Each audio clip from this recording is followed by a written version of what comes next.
when you are truly rewarded. You get the best view of one of the most beautiful cities in the world. Yeah, I'm biased, that's because I live here, but you can see it for yourself. You just took pictures of it. Pittsburgh is certainly a beautiful city.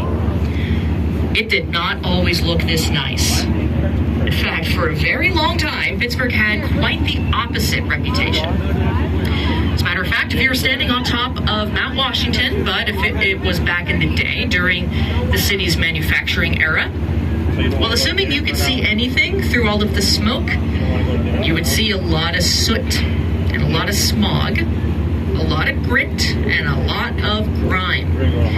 Pittsburgh was a famously, notoriously even, dirty and smoky city. It earned that reputation because this was a manufacturing city. We're not called the Iron City and the Steel City for nothing.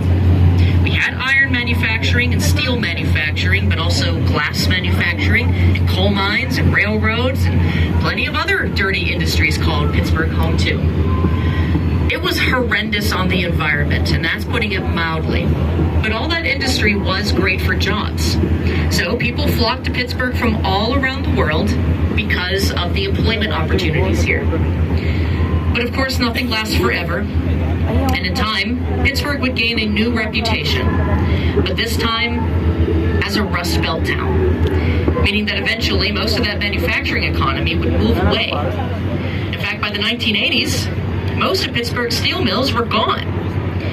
Now, we do still have some steel mills in Pittsburgh. They're spread out in the greater Pittsburgh region, but we don't have any within the city limits anymore, and truly, they used to be everywhere lining these three rivers.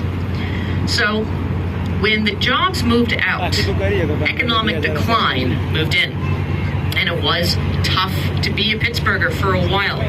Everybody suffered, but especially those who worked in a steel mill at one point in time. But the whole economy was pretty bad for a while. But once again, nothing lasts forever. Eventually, a lot of Pittsburghers were not happy with the state of their city, so some very smart people got to work fixing things up.